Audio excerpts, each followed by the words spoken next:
How often do we actually just sit down and thank Him?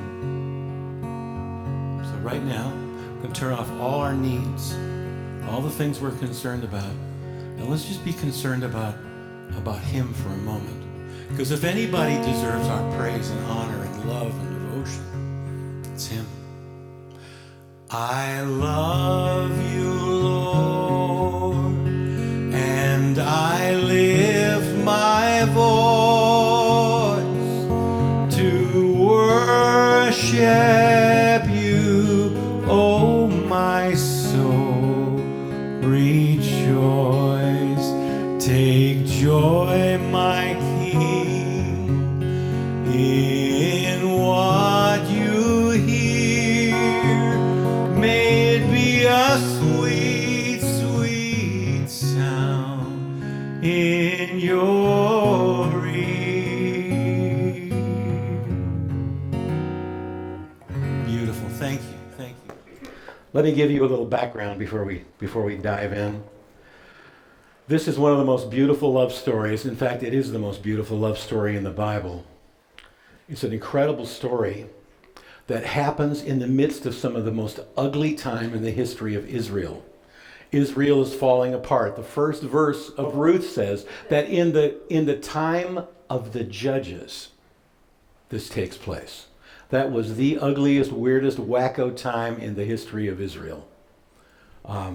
They were going in every which direction. Everybody in Israel just did whatever they wanted to, what they thought was right in their own eyes. Nobody was following the Lord. It was a mess. But there was a little widow named Naomi. Naomi and her husband and her sons, during a time when they lived in Bethlehem, and in Bethlehem, they had had a famine, and so they left Bethlehem and went to the land of Moab, which was a pagan country. And there, her two boys married two pagan women, two Moabitess women. And one of them was a girl named Ruth. And the precious thing is that Ruth came to believe in the God of Israel. And so what happens is that Naomi's husband, the father of the family, passes away. And then both the boys die. So here we have three little widows living together. And in that time, there's no help. And so Naomi's trying to figure out how to help these girls, and she says, listen, you're still pretty young. Go back to your father's houses. They'll find you another husband and all of that.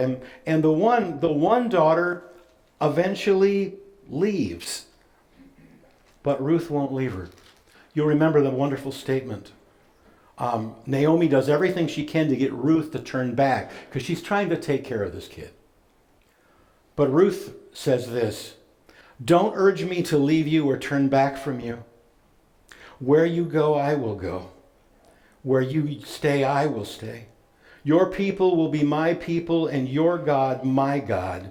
Where you die, I will die, and there I will be buried. May the Lord deal with me, be it ever so severely, if even death separates you and me. This is an incredible woman. You know what her concern was? This little old lady who was her mother-in-law, who was a widow. And she had no hope of any help from anyone. Ruth would not let her go. And Ruth, we saw last week, was wonderfully devoted. She was incredibly humble because she went out and begged for food in the fields. Gleaned, it's called. And she was also super diligent. And during this 6 weeks of harvest, something happened. Naomi realized that Ruth was gleaning in the fields of a relative of theirs that was an available bachelor. What is it with you girls? You always come up with some way to put everybody together. I want to tell you, I love the statement because Boaz comes into his fields. He greets all of his workers that are working in the fields. The Lord bless you. Oh, the Lord bless you. And the first thing he says is, who is that young woman? Do you believe in love at first sight? You know, I got to tell you, I buried my buddy Bill the other day.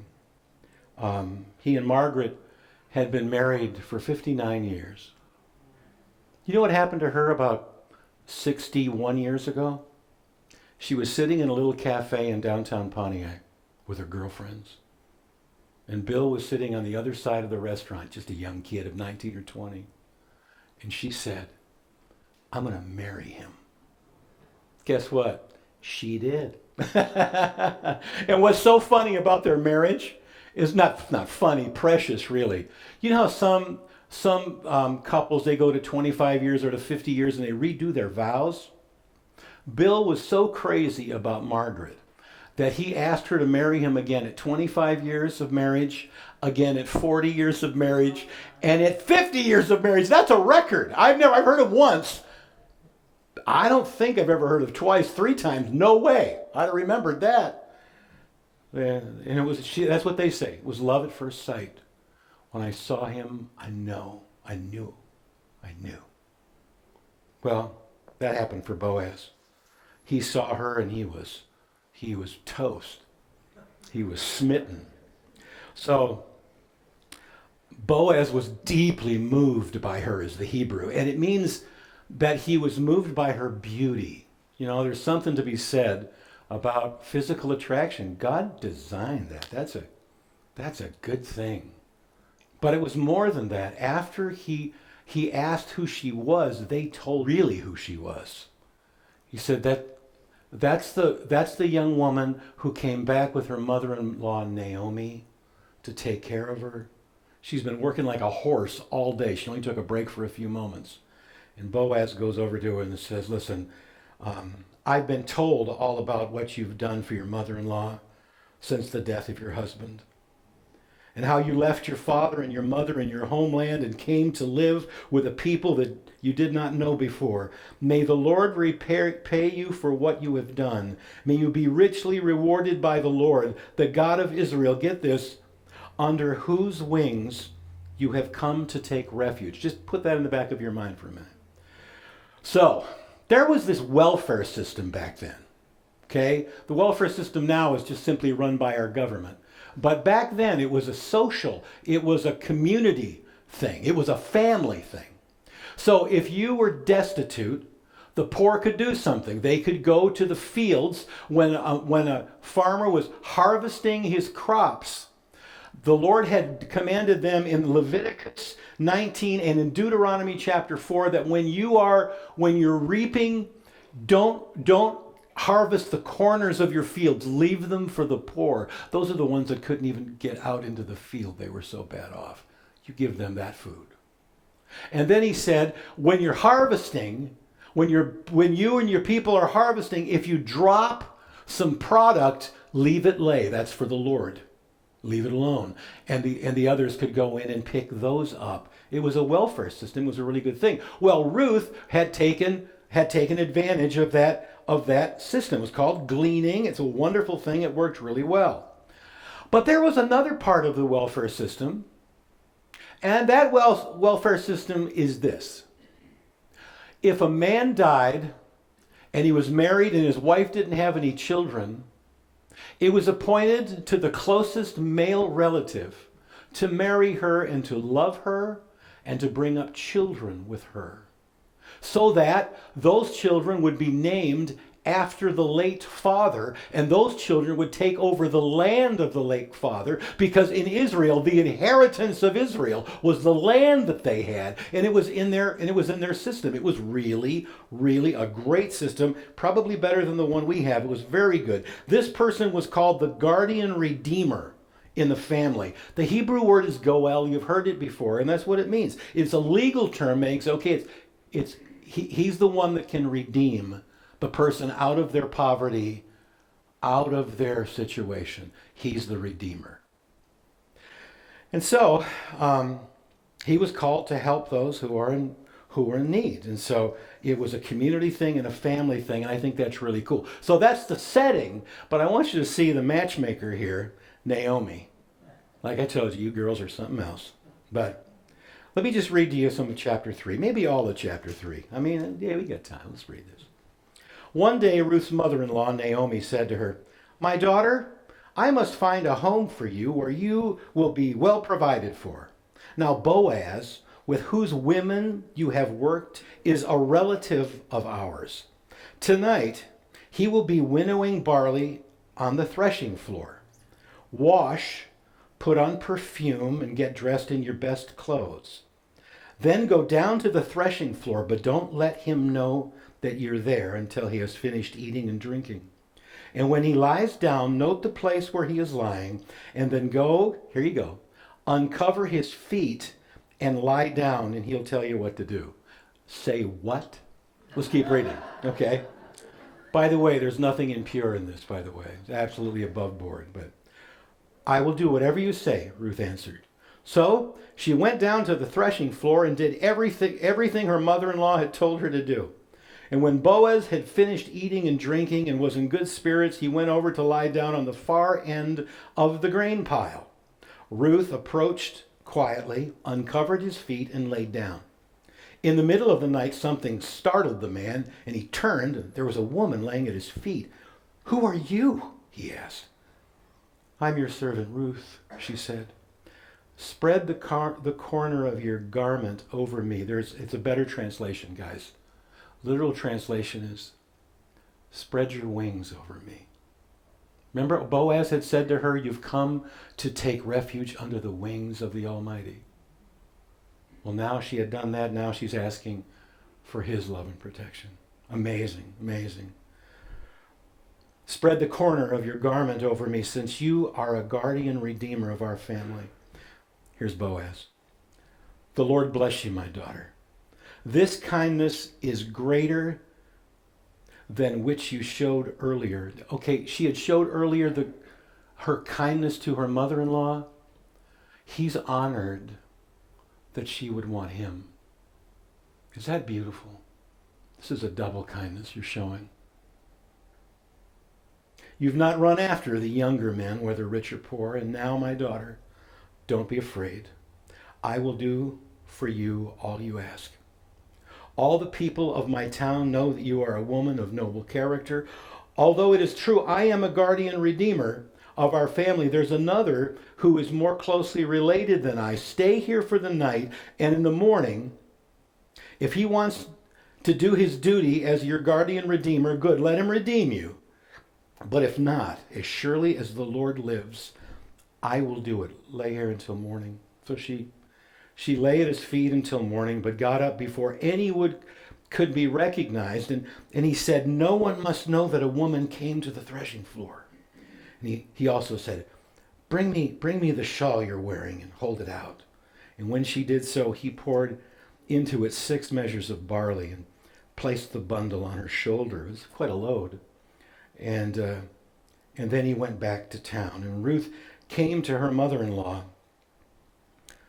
Naomi said, "How did it go, my daughter?" She'd been up all night. Lord, let it happen. You know what I mean? She's thinking of her prayers that night, right? She told her everything that Boaz had done for her and added, "He gave me these 6 measures of barley, saying, 'Don't go back to your mother-in-law empty-handed.'" Naomi said, "Wait, my daughter, until you find out what happens, for the man will not rest until the matter is settled today." I know this might seem like a strange portion of Scripture to preach a sermon on, but the matchmaker is amazing here. She's an amazing woman. Let me tell you something about the threshing floor. There were 2 activities they did as communities. Of course, in harvest, they would winnow wheat and barley, and that was always on a hill. Now, when you did grapes, the grape press was always at the bottom of the hill because it's much easier to carry grapes downhill than uphill, right? So that was always in a valley somewhere. But on the hilltops, they wanted to use the wind, and they would have an area of pounded clay that was hard, and they would take their barley in the sheaves and put it there, and they would all jump on it and stomp on it and run their oxen over it and do all this stuff and beat it up and tear it up and do all this stuff. And then they would get their pitchforks, closer than a normal pitchfork, but they would, made of wood, of course, and they would take the stuff that was in the pile and throw it up into the air. And with the wind would take the plant particles, the chaff, and blow it off, and the heavier seeds and wheat would fall back to the ground. And they would winnow they would winnow the wheat. Now, this was a big deal. This was such a community activity. I want you to know this wasn't a private thing. They were surrounded by people when she came and laid down at his feet, because the men would sleep around the barley pile, the grain pile, and the families were all camped out around the threshing floor. They would all be camped out. It was a big deal. They were all, I mean, it was really quite a happy and wonderful time, because the harvest had been good. And you notice that they're talking about eating and drinking and being merry and all this stuff. This was a big feast they had at the end of the barley harvest. For 6 weeks they had been gathering. And then they let it dry, and now they're beating it and getting the grain out of it. So that means Ruth worked around Boaz for 6 weeks. And the two of them always had their left eye out looking for the other one for all that time. Will she come today? I bet you Boaz even showed up early to see if she was there. Isn't she lovely? It's precious. But anyhow, they were all camped out. Big time of rejoicing and all that. So when Boaz goes all merry and lays down, it's because they had had two things. They had had the big meal, wine, great food, and then a time of rejoicing and thankfulness to God. Oh, it was a wonderful time. And then he went to lay down. The men laid with their heads toward the grain pile with their feet away. It was like they were like spokes on a wheel. And he's laying there. And the strangest instructions. Go in, find where he's laying. Uncover his feet and lay down. Well, what it means is, if you ever steal the covers, she pulled some covers over her feet and left his feet exposed. That was the sign. I need you. I need you to redeem me. And so he wakes up in the middle of the night. You ever done that? You know, like, he had cold feet, probably. You ever wake up and get an extra blanket? He had no blanket on his feet. He wakes up, and really, really interesting. So that night encounter, he's startled. He sits up. He senses something warm near him. You just know when somebody's looking at you sometimes. You just kind of feel it. Okay? I wonder if Ruth slept at all. I wonder. Just had to be an incredible moment. So he sits up in the pitch black. He can tell that it's a woman. But he says, "Who are you?" And his heart leaped within him when she said, "It's Ruth."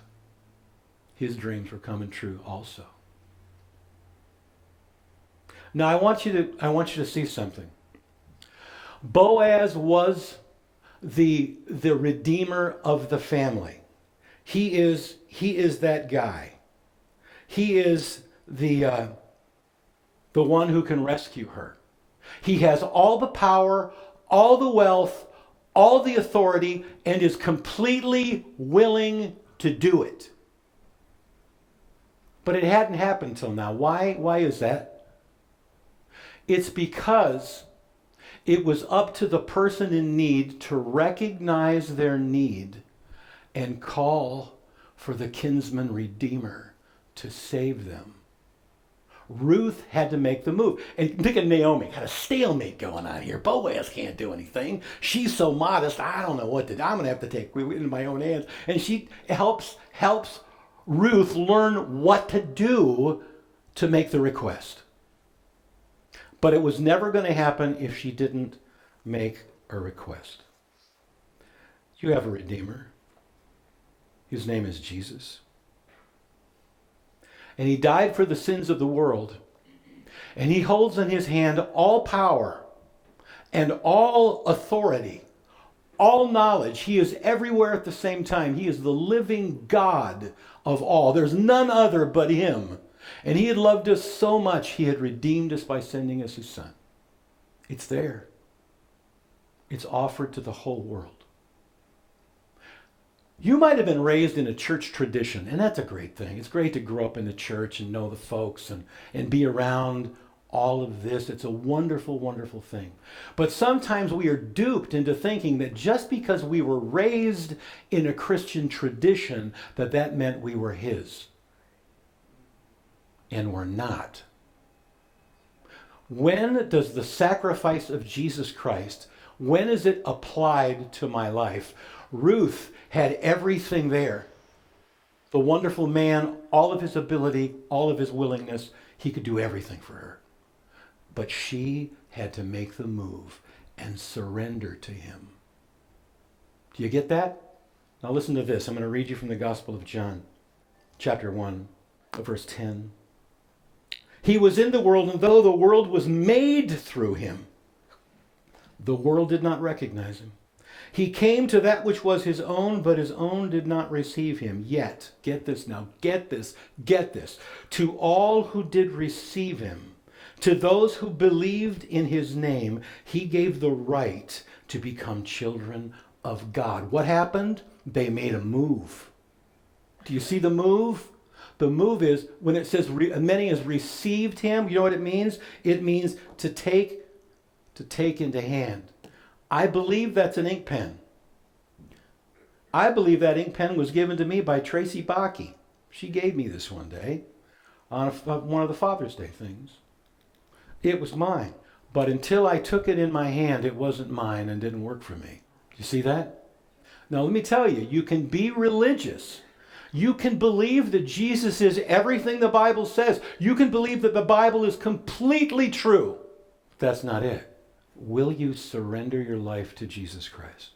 That's what it comes down to. You're lost. You're bereaved. Has it come to you how lost you really are? God gives a gift to us when we come to him. It's just a glimpse of how bad we really are. How messed up. Thank God he doesn't give us the full vision because it would kill us. And also, he also gives us a vision of how far away we are from him. And how there's no hope for us because we're already sinners. But then in the midst of that gift of conviction, because it's the Holy Spirit's job to convince the world about sin, right? So he comes to us and he tells us about it and he lets us see it. And at the same time, we heard, while we were yet sinners, Christ died for us. And we're called to run to him and take hold of him. Now, let me tell you, I just want to tell you, if you've been religious, that's great. But you can't run your own life. You don't get to just have your life. Maybe you just want to be relieved of your guilt, of your past. But what about surrendering your life to Jesus? That means, you know what? It means we live and we strive to live according to this book. You can't serve God and not know what he thinks and says. The Spirit of God will take the Word of God and deal with you and change us. It's a wonderful thing. But it starts at this point. Ruth had to surrender to Boaz, and everything went into action. What did he say? I'll do everything you ask. What did Naomi say? This man will not rest until it's done. There was another redeemer. There was an older guy, kind of gross. Probably Naomi's husband's brother. Probably somebody who's closer, right? Closer in relation than Boaz. Boaz was probably a cousin of some kind. No, kind of creepy. But anyhow, he was the guy that could have redeemed her, right? And so Boaz, you'll find in chapter 4, he gets up in the morning, man. He calls his lawyers, his investors. I'm kidding. They didn't have any of that. But anyhow, he got his ducks in a row, baby. And he went right to the city gate. And he said to he's waiting. The elders are waiting at the gate. This was the legal system. They're all waiting at the gate, sitting there ready to, take on any disputes or problems and make judgments over them and all that. Boaz just hanging out. Boys, how you doing? Probably brought him coffee and donuts that day, sweeten him up a little. Do you ever do that? Don't ever do that with a police officer. It doesn't work well. Anyhow, this other redeemer, the older gentleman, comes. And he says to the elders, to 10 of them, will you sit right there. Don't move, please. And he calls the man over. And he says, our brother has passed away. And our brother left a piece of property that belongs to him. And you are the first kinsman redeemer. And if you want, you can redeem it. You can take that property. The old guy says, I'm doing it. Heck yeah, I'll take that property. That'll be great. By the way, whoever redeemed the property, if it was just property, it would go to that relative for 50 years unless the other family could buy it back from him. But But it was, and at the year of Jubilee, every 50 years, all the property went back to the original owners. So it was a very cool program. But anyhow, the older man says, I'll buy it. And he says, okay, well, listen, there's another complication that you also have to marry one of your nephew's daughters, Ruth. Remember them all by this? I'm sure you've heard about her. She's back. And he goes, oh, look, I got a wife. I got kids. I don't want to mess this up. He said he doesn't want to complicate his inheritance. Are you kidding me? You know? So anyhow, he said, no, I can't do it. So Boaz does it. Right there. In front of everybody. She's mine. I'm hers. I take on all responsibility for her. I will love her and cherish her and honor and respect her. And it's wonderful. There's beautiful blessings at the end of that. Oh, may she be like Rachel. May you be, and they're given all these blessings, and it's the whole community thing. Everybody's thrilled. And he takes her to his home. They love each other. And suddenly she's pregnant. And she has a baby boy. And she takes that little boy to Naomi. And she lays him in Naomi's lap. And all the old ladies in the town are going, Naomi has a son. The grandson has a son. His name was Obed. Do you know who his son was when he grew up? A guy by the name of Jesse. Guess who Jesse is the father of? King David. Guess who King David is father of? Jesus Christ. There is Moabite bloodline in Jesus Christ. That is an amazing thought. Now listen, all of this happened. All of this beauty took place because she realized the situation she was in, and she had a loving family member who said, I know you're miserable with all this. Let me tell you what you can do. Have you ever helped anybody come to Jesus before when they didn't know what to do? Help them. They don't know. Tell them, will you? Tell them there's a Redeemer that loves them. And she went and surrendered herself to that wonderful man. And he did nothing but good for her all the years of her life. Beautiful love story. But there's a beautiful love story going on for you. That beautiful love story is the story that the God of heaven wants to spread his wings over you. Not about you being religious. Christianity is a religionless faith. It's not about all of this stuff. It's about surrendering your life to him. And I'm going to tell you one more time. As many as received him. To those who take him in the hand. Would you like to do that? It's pretty simple. Let's stand together to pray, shall we? Father, I remember that relative of mine so many years ago when he sat on my deck and told me that he had $380,000 in gambling debt. And he had a mortgage on his house and no money in the bank. And they were coming for him. I remember the fear in his eyes, the tightness in his voice. And I also remember the day that I realized how lost I really was. And that I couldn't do this on my own, but yet you had loved me. I had that same fear, that same desperation.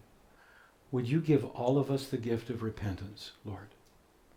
Sometimes we can be so proud of our Christian past and realize that we've never really believed. I mean, we believe that you existed, but believing is taking you into our lives. So my friend, if you'd like to do that today, it's really simple. Say, Lord Jesus, I know that I'm a sinner. And I know that I'm lost without you. I know that you have paid the price of my ransom because you loved me and wanted me to be yours. And so I give my life to you, Jesus. Today, I ask you to come into my life and be my Savior. Put your wings over me and be my Redeemer. For as many as received him, to them he gave the right to become the children of God. And at that moment, Boaz started dishing out blessings to that girl and her family. I know you'll do the same for us. Bless us. Bless these ones who are beginning in this faith with you today. Lord, we lay our lives down at your feet. In Jesus' name, amen. Thank you. Thank you for listening. If you would like to support Community Bible Church, we would appreciate your prayers and gifts. We can be reached at Community Bible Church, 1888 Crescent Lake Road, Waterford, Michigan, 48327, or at our website, www.cbcmi.com. We'd appreciate your gifts. We know that many can't give right now, so if you would, you'd be a great blessing to your brothers and sisters. God bless you. Have a great day.